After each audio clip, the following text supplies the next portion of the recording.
Talking about what happens after we're gone, it can feel a little heavy, right? But what if we reframed it? Making a will isn't really about planning for an ending. It's about taking control. It's about making your own rules and writing the final chapter of your story exactly the way you want it. Honestly, it's one of the most powerful and caring things you can do for the people you love. So let's jump right in with a really important question. If you're married and you pass away without a will, does your spouse just automatically get everything? I mean, it seems like common sense, doesn't it? It's what most of us just assume would happen. But the real answer? Well, it might just shock you. And here it is, the reality check. That common belief, it's one of the biggest, most dangerous misconceptions out there. If you die without a will, which the law calls dying intestate, you don't get a say. The government steps in with a rigid one-size-fits-all formula. Your spouse gets a certain amount right off the top, that's the preferential share. But anything left over, it gets split between your spouse and your children based on that set formula.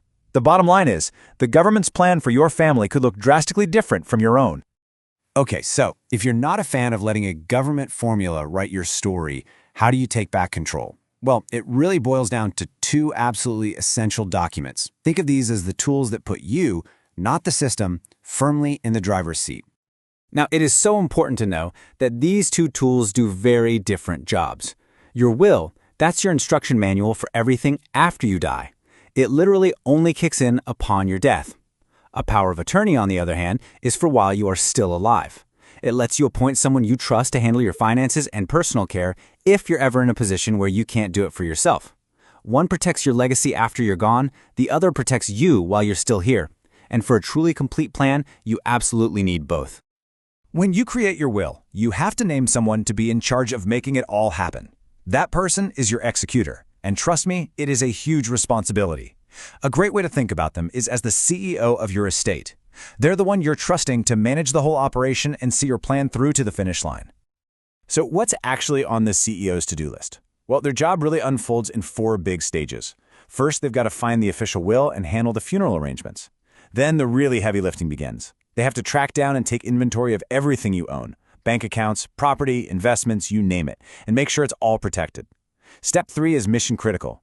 They use the estate's money to pay off any debts you have, file your final tax returns, and cover all the estate expenses.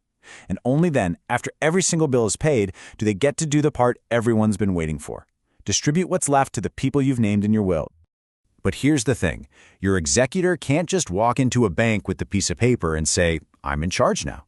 They need the official green light from the court, and that process is called probate. The easiest way to think of probate is the court giving your will its official stamp of approval. It's the process that confirms, yes, this is the valid final will, and legally gives your executor the authority they need to act.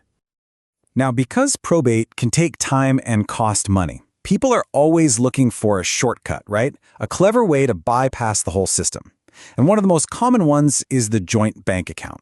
It seems so simple, but this particular shortcut is actually a trap, loaded with serious hidden risks you might never see coming. So let's play out the scenario. You've got an adult child you trust completely. You think, hey, I'll just add them to my bank account as a joint owner. When I pass away, the money is theirs instantly. No lawyers, no probate, no fuss.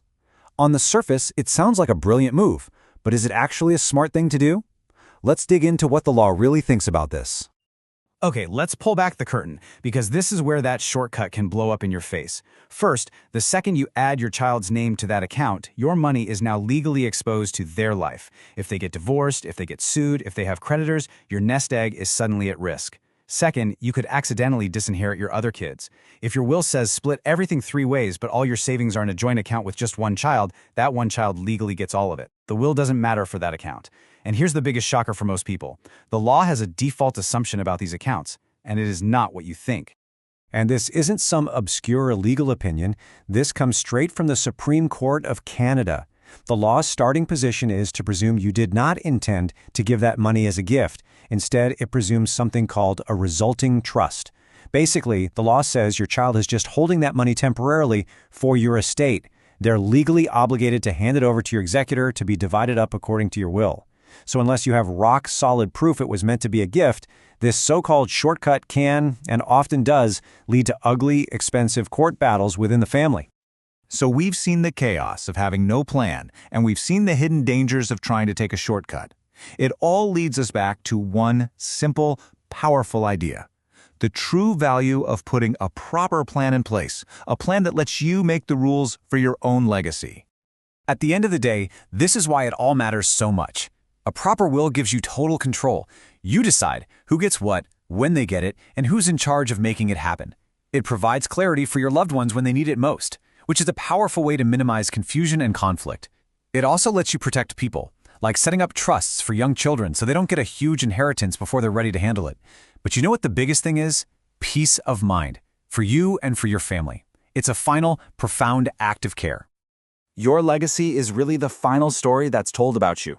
A well-thought-out plan ensures that you're the one holding the pen for that last important chapter. So the only question left is, are you going to be the one to write it, or are you going to leave it up to someone else?